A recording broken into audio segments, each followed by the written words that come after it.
de France Bois Forêt de 2018 à 2021. Créée en 2004, l'interprofession nationale France Bois Forêt est placée sous l'égide du ministère de la Culture et de l'Alimentation. Elle regroupe 22 organisations professionnelles représentant l'ensemble de la filière forêt-bois. Il est diplômé de l'École nationale supérieure de chimie de Paris. Il a été dirigeant des scieries réunies d'Abrèchevilliers de 1992 à 2007, ainsi que dirigeant d'Abrèchevilliers-Sillage de 2009 à 2012. Monsieur Druil connaît bien la filière du bois et notamment les enjeux liés au développement durable. Il écrit d'ailleurs une tribune dans les Échos en 2021 titrée « Le bois, un atout majeur pour décarboner ». Monsieur Druil va maintenant vous présenter pendant 45 minutes le thème suivant « Notre-Dame de Paris, la Renaissance et l'apport de la forêt française ». Vous pourrez à l'issue de la conférence lui poser quelques questions. Merci d'accueillir chaleureusement Monsieur Druil.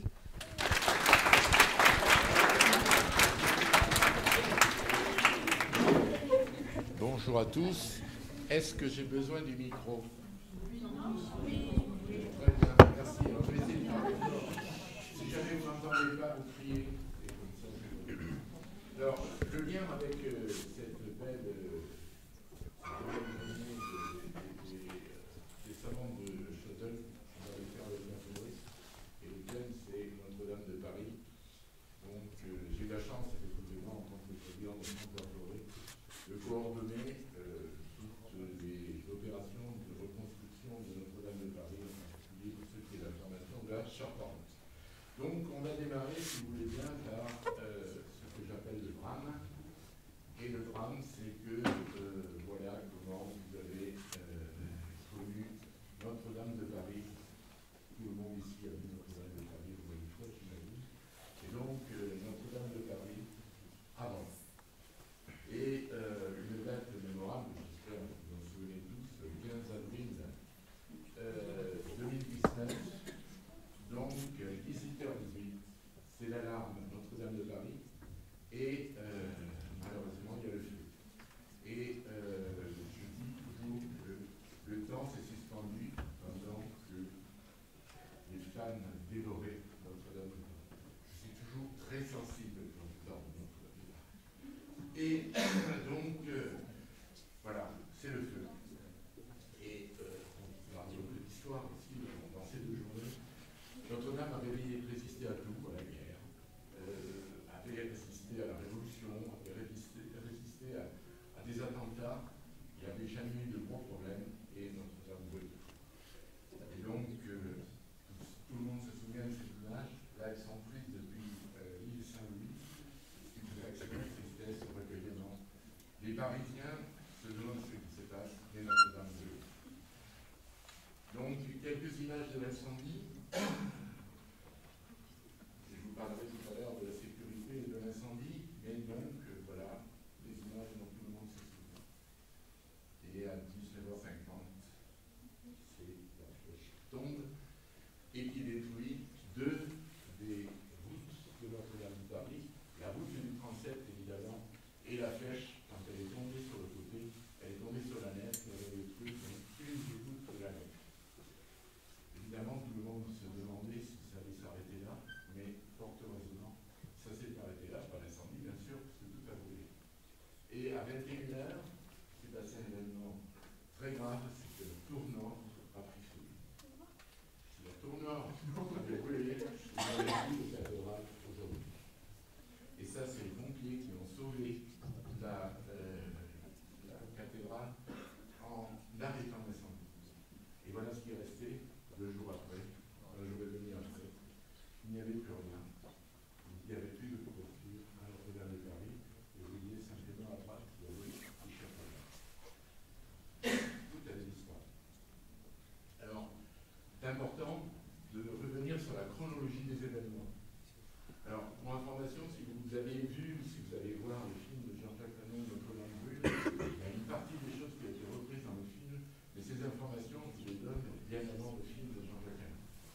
première est arrivée vers 19h30, c'est-à-dire 1h12 après le début de l'incendie. En clair, Notre-Dame brûle et c'est trop tard. Il n'y a rien à faire. Alors, je pouvais vous parler pendant des heures de l'incendie de Notre-Dame de Paris, mais on va arrêter là. On a dit que c'était limité dans le temps. Et donc, on va faire tout de suite cette deuxième partie, c'est la transition vers ce que moi j'appelle le génie des charpentiers depuis le Moyen-Âge. Et le depuis est important, parce que le génie des charpentiers du Moyen-Âge, c'est le génie des charpentiers d'aujourd'hui. Il y a eu une continuité permanente de passage de savoir-faire de génération en génération. Et aujourd'hui, on a les mêmes charpentiers que ceux qu'on avait au Moyen-Âge, ils ont des moyens un tout petit peu différents. Et donc, c'est 850 ans d'histoire. Et en fait, c'est 3 charpentes de Notre-Dame de Paris qui se sont succédées, enfin qui ont été construites les unes derrière les autres. D'abord le chœur, à la fin du XIIe siècle, et donc au début du XIIIe siècle.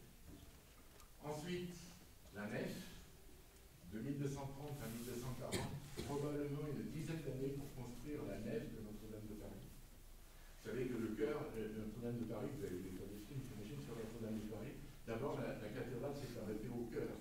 Il y avait juste le cœur. Il n'y avait pas le transept, il n'y avait pas la nef. Et ensuite, au milieu du XVIIe siècle, en 1859 exactement, la flèche et le transept sont reconstruits. Et ça, c'est les travaux de Lassus et deux charpentiers, deux architectes, pardon, des monuments historiques de cette époque. Lassus est décédé, Guillaume a pris le relais tout seul. Juste avant de la construire, et la charpente a été construite par Bélu Charpente. Monsieur Bélu est un charpentier, et il y avait comme le chef de cette construction, c'est un compagnon de Bélu, qui s'appelle Henri-Georges Angelo.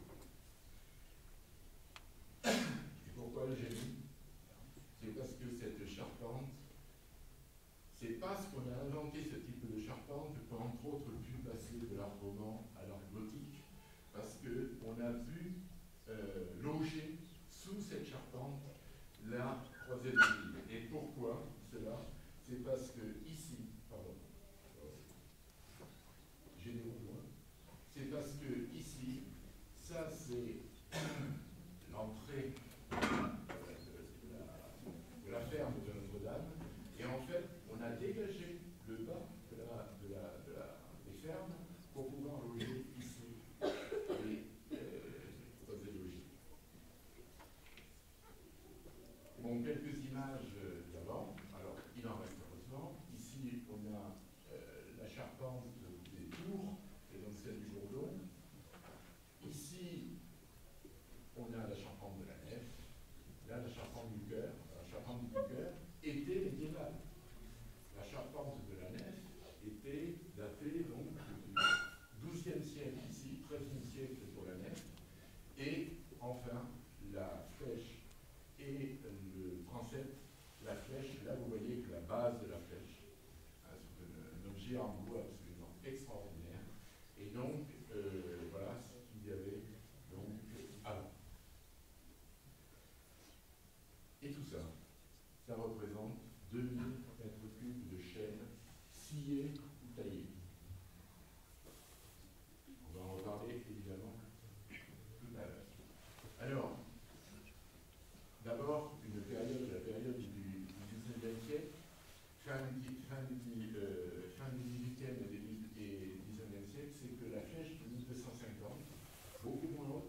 et évidemment comment on est arrivé à aujourd'hui. Donc il y a la première longue phase des travaux de Notre-Dame de Paris, s'écoule de avril, du lendemain de l'incendie, jusqu'à septembre 2021. C'est la longue phase de sécurisation de la cathédrale. Il a fallu consolider les façades nord et sud, les transepts, les arcs-boutants, démonter l'échafaudage, consolider les voûtes, poser des échafaudages pour la construction, réaliser des diagnostics. Alors voilà à quoi ressemble un peu Notre-Dame aujourd'hui, avec donc des échafaudages ou des échafaudages actuels, une couverture mobile qui permet de la mettre à l'abri de l'eau et mettre à l'abri des travailleurs, tous ceux qui travaillent dans la cathédrale. Ici, c'est la consolidation des arcs-boutants, d'énormes pièces de bois en lamellé collé, et en résineux cette fois-ci, qui ont été posées dès le mois de juillet. J'étais là le 18 juillet 2019. Donc dès le mois de juillet 2019, pour protéger, pour éviter que les arcs-boutants ne s'effondrent, parce qu'il y avait plus rien au milieu, donc les arcs-boutants poussaient sur les murs et on risquait l'effondrement. Donc il fallait absolument arrêter, il ne fallait pas que les arcs-boutants bougent. Et aujourd'hui, alors ça c'est une petite idée, il y a à l'intérieur de la cathédrale tout un ensemble d'échafaudages. La cathédrale est 100% échafaudée, avec un faux plafond, c'est incroyable le travail qui a été fait. Et donc, la deuxième phase, c'est préparer la restauration. Alors évidemment, elle va de pair avec la première, puisque les équipes des architectes de Notre-Dame de Paris ont travaillé tout de suite à préparer la restauration. Et dès juillet 2019, pratiquement, quand on était à peu près sûr qu'elle n'allait pas tomber, on n'était pas sûr. On a vraiment été sûr que la cathédrale ne tomberait pas en septembre 21. Bon, on était rassurés depuis avant, mais au moins le travail était terminé. Et donc il fallait terminer les diagnostics, mettre en œuvre les principes de restauration, je vous en reparlerai tout à l'heure, qui a été approuvé par la Commission nationale du patrimoine et de l'architecture en juillet 2020, évidemment, lancer des appels d'offres et sélectionner les équipes de bâtisseurs. Quand je dis les bâtisseurs, c'est les restaurateurs, avec tous les métiers d'art et tous les métiers qui sont nécessaires à Notre-Dame. Et pourquoi? Vous le savez. Alors cet objectif était politique et tout le monde a rigolé quand on a dit ça. Quand le président a dit ça, il fallait reconstruire Notre-Dame d'ici à 2024. Je pense que Paris sera tenu pour information, mais c'est un chantier considérable, mais c'est vrai que c'était logique. La troisième phase en cours, c'est la restauration. Donc la restauration a réellement démarré au printemps 2022, c'est pas longtemps, il y a un peu plus d'un an, et elle se terminera en 2024. Alors elle met tous les métiers d'art, tous les métiers, tous les bâtisseurs, tous les métiers d'art sont représentés aujourd'hui à la Notre-Dame de Paris, tous les savoir-faire. Donc évidemment, j'ai mis etc. parce qu'il y a des tailleurs de pierre, des maçons, il a fallu retrouver des pierres, il a fallu détailler, etc. Des restaurateurs d'art, des sculpteurs, des peintres, etc. Et le facteur d'or, vous savez, leur a été démonté. Évidemment, les forestiers, les serres, les charpentiers, etc.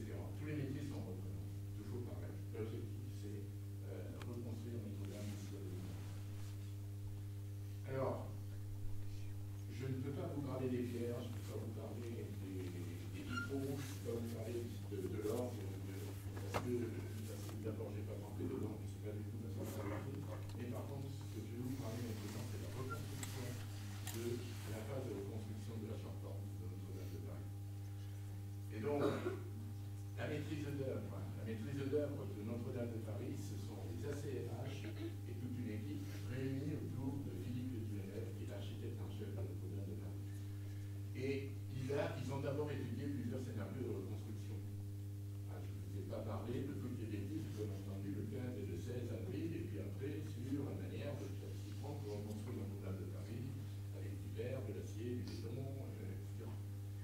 Et il y a quelque chose, un événement capital qui pour nous, pour moi et pour Notre-Dame de Paris s'est passé le 9 juillet 2020, je le citais tout à l'heure, c'est que les membres de la Commission nationale du patrimoine et de l'architecture, la CNPL, donc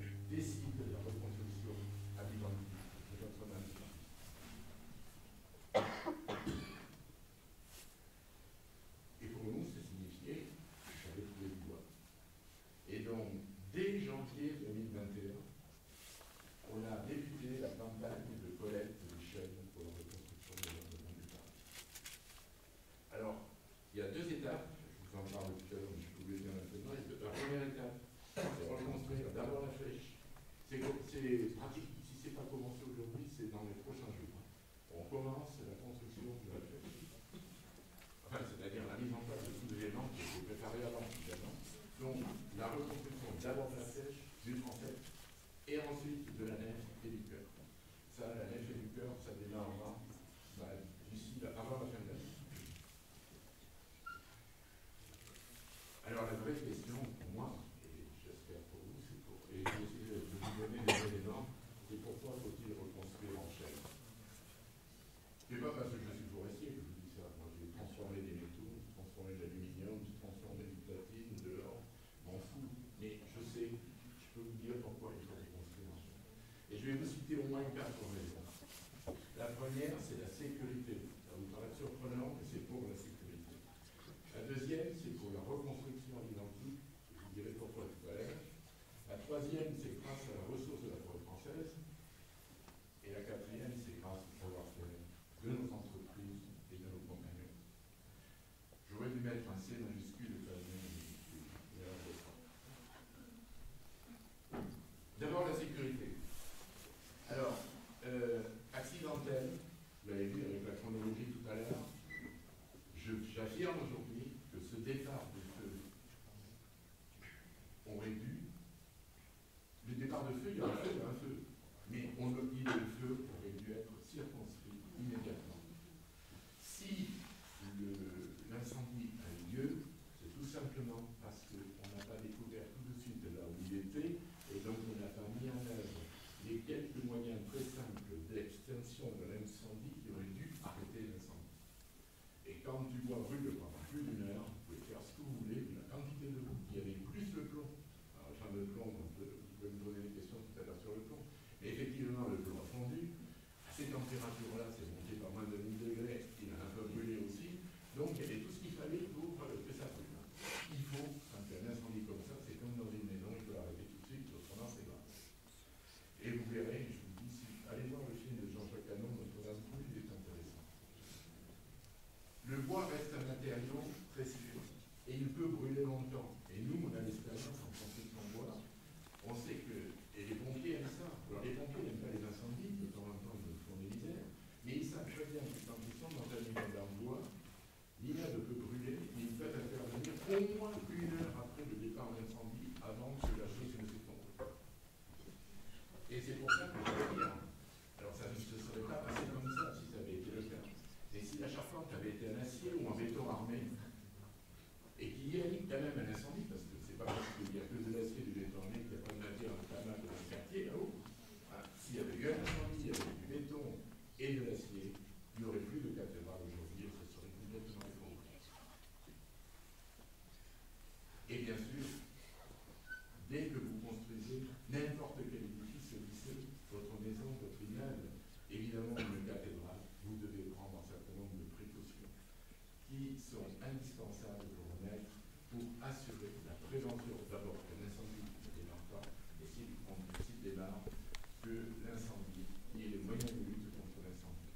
Alors, pour nous qui sommes de la région, pour information, ça a été fait, ce n'était pas côté Notre-Dame, mais l'opération de sécurisation de Chambord a été terminée en juillet 2018. Chambord est sûr. Et vous savez qu'à Chambord,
conçu des fermes qui permettent de ramener les forces de toute la couverture à la verticale.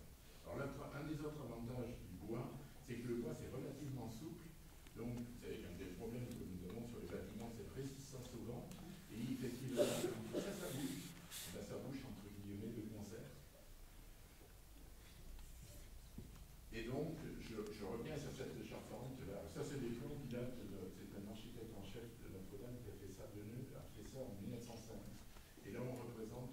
Et ce que je peux, c'est que l'espace que vous voyez là, entre les fermes où les chevrons font dans la ferme, il fait à peu près 60 cm. Donc, il y a une telle densité de bois que quand vous étiez dans la. Je ne sais jamais, malheureusement, je n'ai jamais vu. J'ai vu d'autres charpentes, mais pas à Notre-Dame avant. Et donc, c'est pour ça que les gens faisaient ça, parce que ça représentait effectivement, il y avait du bois partout, et ça représentait effectivement une forêt. Alors, il y a une question qui a été débattue, comment peut-on reconstruire en chaîne en 4 ans ou en 5 ans, alors qu'il faut sécher le bois pendant 150 ans, le mettre dans la saumure pendant 50 ans, et comment, on ne peut pas y arriver, enfin, on ne peut pas y arriver. Alors, je réponds à cette question. Pour un parquet, pour un montant de porte ou de fenêtre, un meuble, donc pour un usage en petite section et à l'intérieur de la maison, la réponse est incontestablement oui, il faut sécher les bois. Mais si la charpente est constituée par des pièces, pas exceptionnelles, sauf quelques-unes, dont la section est relativement grande, épaisseur, largeur, et il se trouve qu'on ne peut pas sécher artificiellement le bois sur des grandes sections. C'est pas possible. C'est pas possible, on n'y arrive pas. On peut sécher des sections peu épaisses, mais pas de grandes sections. Et donc, bien sûr, on a tout ça, on a tout l'historique de la construction de Notre-Dame de Paris. En plus au Moyen-Âge, au XIXe siècle, les bois ont été séchés, donc ils ne seront pas séchés évidemment pour cela. Alors comme on travaille aujourd'hui avec des bureaux d'études qui sont un peu plus, qui demandent quand même de prendre quelques précautions, eh bien, l'abattage des arbres a été anticipé donc, au premier trimestre de 2021 pour permettre 1 an et demi de ressillage en surface des pièces. C'est-à-dire le chêne ne sera pas sec, mais il commence à être un tout petit peu moins humide, on va dire, en périphérie. Excusez-moi. Donc, pour des grosses pièces, de séchage artificiel, non. On n'en a pas besoin. Et en plus, on est évidemment en toiture, donc on ne craint pas, quand on est là-haut, on ne craint pas les changements fonctionnels liés au séchage. Alors l'autre bêtise qui a été prononcée dès le 15 soir de 16 et après, la ressource de la forêt française. Alors de quoi parle-t-on? La forêt française, je n'ai pas mis beaucoup de chiffres, mais là il y en a quelques-uns, je ne peux pas faire autrement. La forêt française aujourd'hui, c'est 17 millions d'hectares. Elle a doublé depuis 1850. Je pourrais vous faire un cours sur la forêt française, mais ce n'est pas le but là. Il y a 2,7 milliards de mètres cubes de bois sur pied. Et ce stock a augmenté de 50% sur les 35 dernières années. Tout simplement parce que nous ne récoltons que 60% de la pousse biologique des arbres. Et la surface de la forêt française représente 31% du territoire métropolitain. Le chêne, maintenant. Alors on appelle, il y a 2 types de chênes qu'on utilise, qui sont en Notre-Dame et qu'on utilise en construction surtout. C'est les chênes pédonculés et les chênes sessiles. Ils sont dits chênes nobles, même chez nous. Il y a 4 millions d'hectares sur les 17. Il y a 617 millions de mètres cubes sur pied, donc plus de 300 millions de mètres cubes. Et la France a les plus belles futaies régulières du monde depuis le XIVe siècle. Évidemment, Colbert en a rajouté, puisque vous connaissez un peu l'histoire de la France. Colbert, effectivement, a accéléré, on va dire, ce phénomène de futaies régulières. Et pour information, la futaie régulière, le chêne, est inscrite depuis 2022 au patrimoine culturel immatériel. C'est une des fiertés que nous pouvons avoir. là, je vous ai représenté très vite la répartition des chaînes en France, région par région administrative par région administrative. Vous voyez que c'est plutôt vers le nord, sachant que plus une chaîne est dans le nord, plus sa qualité est meilleure, si c'est dans le sud, elle est moins bonne. Dans le sud, il y a des chaînes, mais des chaînes vertes et creuses, vous ne ferez pas beaucoup de construction. Donc, maintenant, quels sont les besoins pour reconstruire Notre-Dame de Paris? Je vous l'ai dit, 2 étapes, je ne reviens pas, flèche transept, cœur et nef. Eh bien, on a besoin, pour l'étape 1, pour la flèche transept, on a besoin de 1000 à 1200 arbres. En fait, on a besoin de 1000 arbres exactement, on a coupé davantage, par précaution évidemment. Et donc 2000 à 2500 mètres cubes de bois. Et dans l'étape 3, 1000 à 1500 mètres cubes de bois, dans l'étape 2, pardon, avec 1000 arbres. Donc, on a besoin de 3 à 4 000 mètres cubes de bois.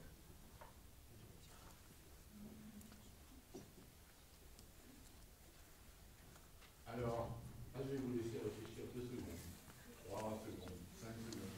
À votre avis, en 2020, quelle était la pousse de la forêt française? Alors, je vais vous donner par pousse de la forêt française, j'entends l'augmentation du volume annuel, je vais passer au mois et à la journée, après, ça consiste à, c'est l'accroissement en hauteur et en diamètre des troncs des arbres. Mettez-vous quelque chose dans la tête, et puis comme elle m'a dit qu'il fallait que je fasse vite, eh bien la forêt française, globale, toutes les sciences confondues, elle pousse de 91, alors c'est des chiffres de 2020. On fait plein de débats aujourd'hui sur le changement climatique. C'est vrai que ces chiffres ont un peu baissé. Les 2 dernières années, ces chiffres ont un peu baissé. Mais jusqu'en 2020, la forêt française poussait de 91 millions de mètres cubes par an, soit 250 000 mètres cubes par jour, soit 10 500 mètres cubes par heure. Qu'est-ce que je calcule? La chaîne française, évidemment, les chaînes ça pousse moins vite, il y en a moins. Elle pousse de 13 millions de mètres cubes par an, 36 000 mètres cubes par jour et 1500 mètres cubes par heure.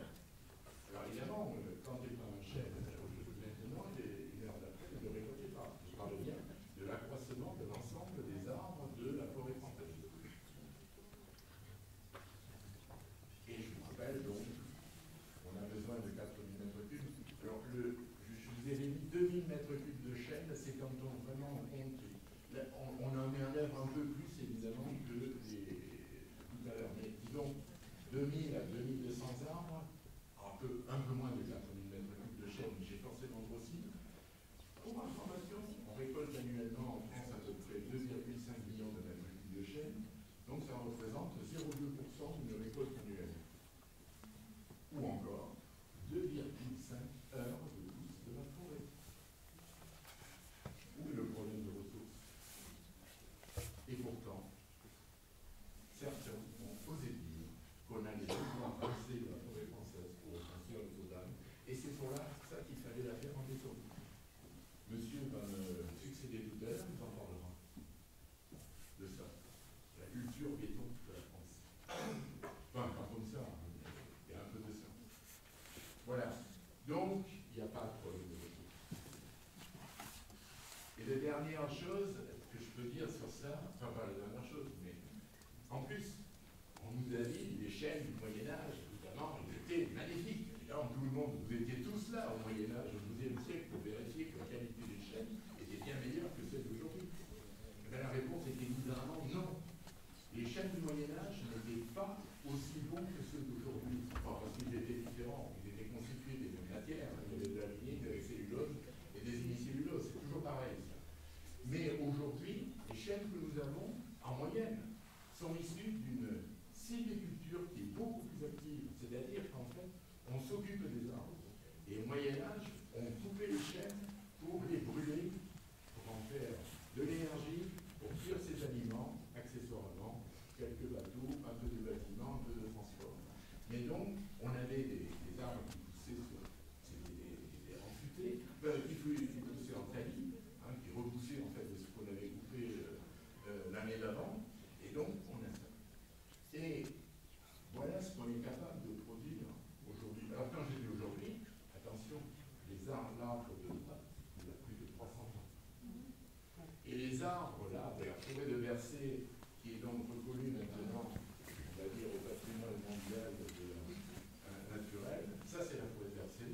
une coupe.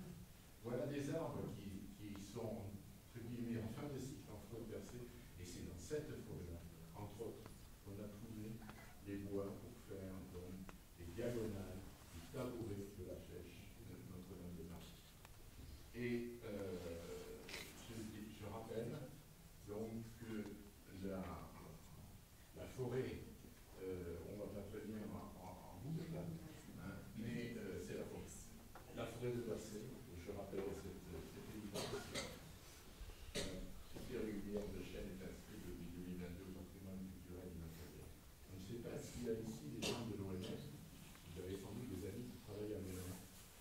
Il faut savoir que sans l'ONF, nous n'aurions probablement pas pu reconstruire Notre-Dame à l'identique. Alors, ce n'est pas les gens de l'ONF, mais c'est l'historique, c'est la tradition de fabriquer de la forêt en France qui permet d'avoir aujourd'hui des chaînes de telle qualité. Versé, foncé, il y a plein de trucs, et parfois. Alors, évidemment, nous savions tout ça. J'ai fait partie des gens qui ont été traumatisés par cet incendie. Et du coup, la forêt française, la filière que je représentais à l'époque, il se trouve que j'avais un conseil d'administration le 18 avril 2019. Donc je présidais, c'est toujours un honneur de présider le conseil d'administration de France Bois Forêt. Et on a décidé à l'unanimité que la filière forêt-bois se mettrait à... On ne savait pas si on allait reconstruire encore. On entendait toutes les conneries comme il fallait la faire en verre, en béton, en acier, en particulier. Mais si elle était reconstruite en bois, la forêt française se mettrait au service des ACLH, la filière forêt-bois, qu'elle offrirait les chênes et qu'elle offrirait le siège des chênes. Donc on ferait cadeau des bois. Pas nous, pas l'association, pas la profession, les forestiers publics et privés et les seigneurs qui ont fait le job. Et évidemment, ça a constitué pour la filière une mobilisation absolument sans précédent. Qui a débuté, je le rappelle, en janvier 2021.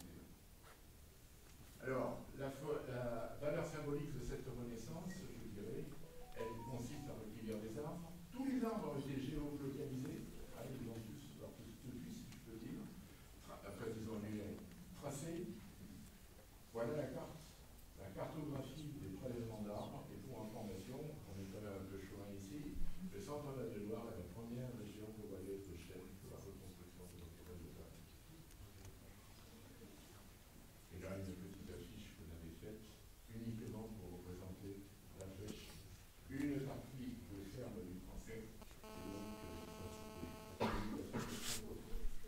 et voilà les 45 séries, bon, pas la liste, qui, un peu partout, surtout dans le nord de la France, enfin, le centre et le nord de la France, ont participé pour scier les bois, pour reconstruire le Notre-Dame. Et donc, le savoir-faire de nos compagnons, j'en ai parlé, donc, ce qui est important, c'est que l'art de la charpenterie s'est toujours perpétué à travers les siècles. Et le patrimoine français, on le sait, est un des plus riches du monde. Il est entretenu, pas suffisamment, évidemment, mais quand même entretenu, restauré, parfois reconstruit. Et par exemple, l'hermione, tout le monde a entendu parler de l'hermione, elle a été faite par des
chose, c'est ici, cette fois-ci, les Charpentiers sans frontières qui ont construit, je vais vous la montrer en plus grand, une ferme.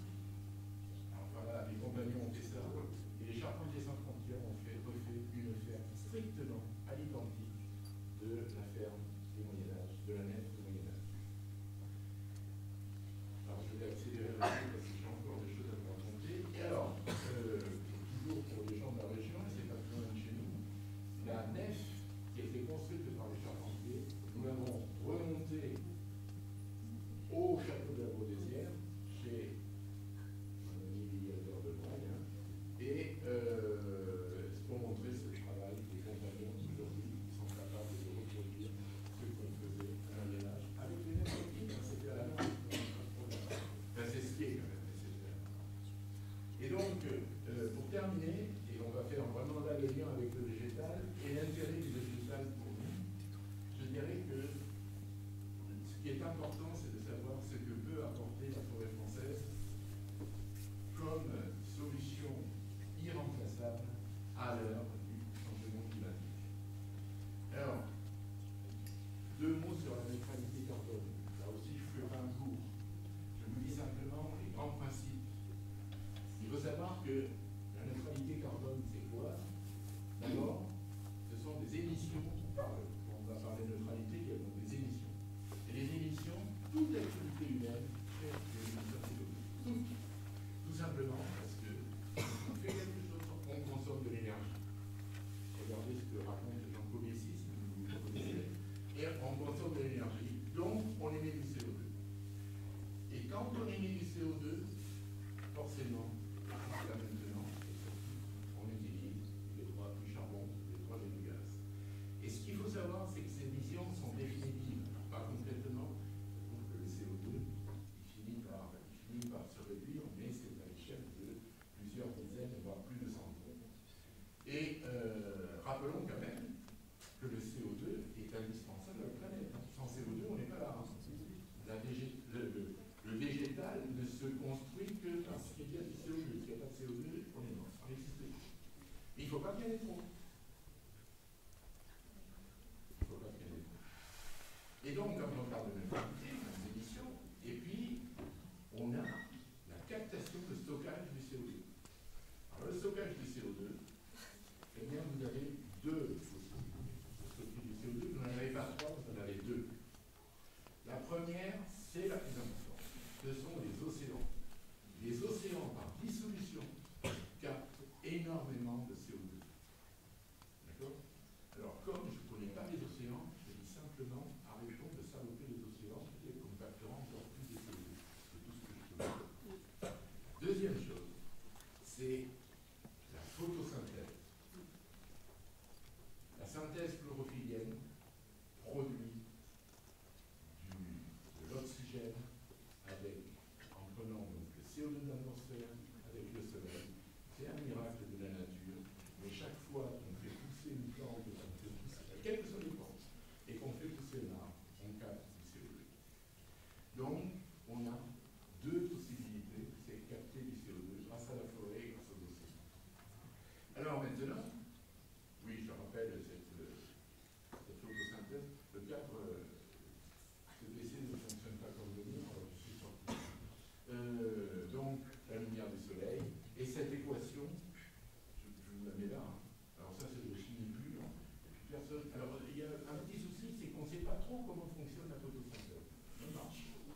Et donc, vous prenez 6 CO2, 6 H2O, et vous avez du glucose, c'est 6 H2O6, et de l'oxygène. L'oxygène repart dans l'atmosphère, et le glucose se fait pousser les plantes.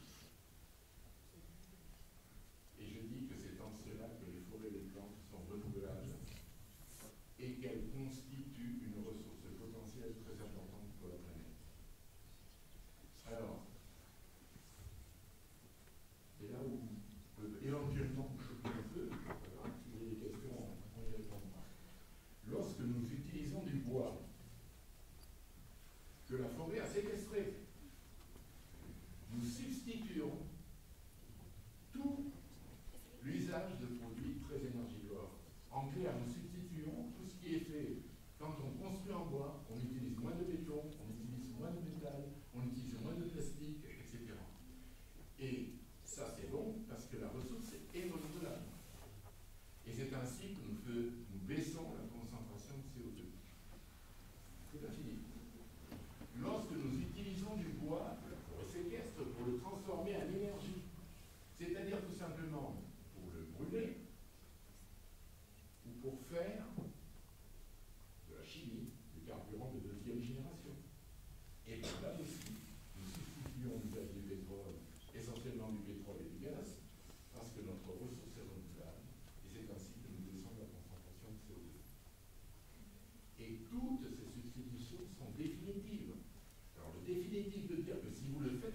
des matières renouvelables, vous le faites avec des matières qui ne le sont pas, donc avec des énergies fossiles, et que, là, pourquoi je dis que c'est définitif? Parce qu'évidemment, lorsque nous allons relarguer du CO2 avec des objets en bois qui finiront par brûler quand on va mettre une preuve, et donc de refaire du CO2, eh bien, ce CO2 va repartir dans la matière, et elle a un cycle vertueux comme ça que c'est fait.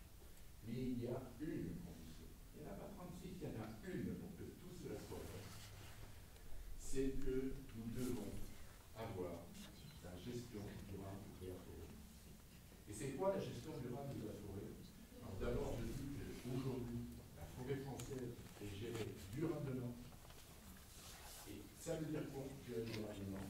C'est que les forestiers, toute la filière, évidemment, veillent à ce que le stock de bois en forêt soit toujours en augmentation. Et pour qu'il soit toujours en augmentation, il suffit de ne pas exploiter tout ce qui pousse. Il faut donc exploiter une partie de ce qui pousse, et il ne faut pas que ce soit si vous exploitez tout, le stock n'augmente pas. Si vous exploitez plus qu'il n'en pousse, le stock diminue. Et je vous ai dit tout à l'heure, le stock de la forêt française, il a augmenté de 50% dans les 35 dernières années. J'ai presque terminé. Nous nous assurons ainsi que les usages du bois sont issus d'une ressource renouvelable et pratiquons l'économie circulaire du bois.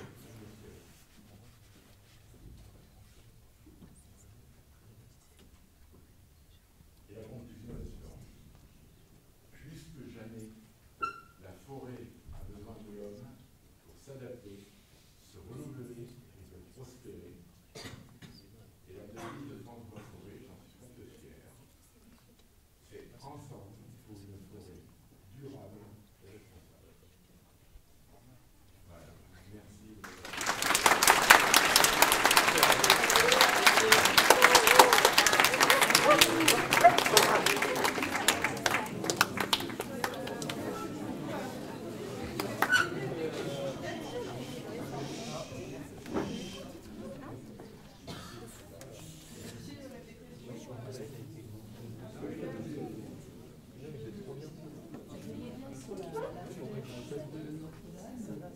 Vous dites donc que la flèche en bois nécessite une couverture en bois pour protéger la flèche des intempéries.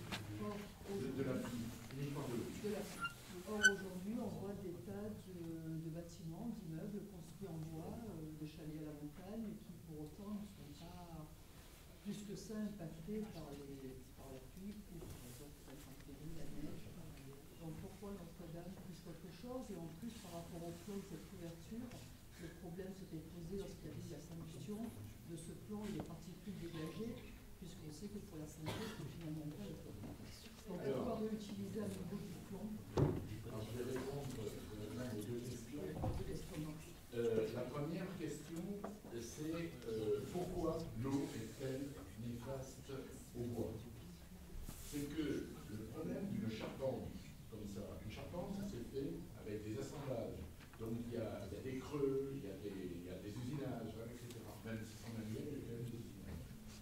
Et le problème de l'eau sur le bois, c'est que quand vous avez un bois, si vous le laissez dans cette pièce à condition qu'il n'y ait strictement qu'une fuite, sa durée de vie est illimitée. Pas de limite. D'accord?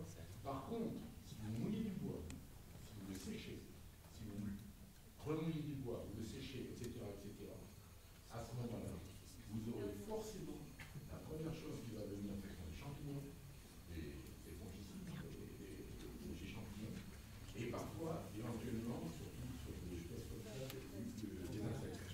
Alors, si on chaîne des insectes, on les prend pas beaucoup, mais on crée des champignons. Et ça fait pourrir le bois. Et vous avez bien fois raison.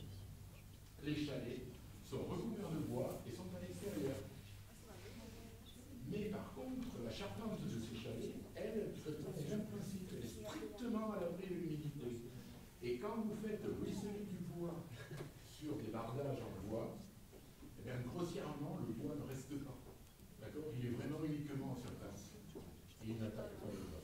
Sauf qu'on prend quelques précautions. En règle générale, si on utilise des essences qui sont vraiment très résistantes à l'humidité, soit quand on n'en a pas assez, parce qu'il y a de la cassia, il y a des pins, il y a des douglas, par exemple, qui peuvent faire ça. Quand on utilise d'autres essences, on les traite pour qu'ils résistent au changement.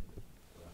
Donc la question est, quand vous avez des voies où l'eau ruisselle, aucun problème. En ce qui concerne le plomb, il n'y a pas de sujet. Il n'y a pas de sujet sur le plomb. On ne peut pas faire autrement que de reconstruire en plomb. D'ailleurs, la décision a été prise et vous voyez que personne ne touche ça. Alors, il y a quelques gens qui disent que le plomb est bon. Alors, je vous dirais que là, le plomb, lorsqu'il est à la température ambiante, enfin, même à 50 degrés au soleil, il se passe rien. Le plomb, il est pas fait pour brûler. On a pas mis du plomb, ça fait 1 degré, 850 ans. Et donc, le problème aujourd'hui, c'est qu'on a besoin du plomb, quoi qu'il arrive, pour avoir le poids. On ne peut pas remplacer le plomb. L'autre avantage du plomb, c'est qu'il est très malléable. Et on peut facilement le former. Il est très facile à mettre en place. Et donc, aujourd'hui, on peut construire en plomb, en espérant qu'on attendra au moins 850 ans pour que tous les effets du plomb sur notre propre corps humain aient disparu. Dans 850 ans, j'ai pas beaucoup de doute. Sauf que, à la sarcophage, j'ai en plomb. Ça ne met pas forcément au jour du jour. Ah non, non, oui, elle est partagée. D'autres questions?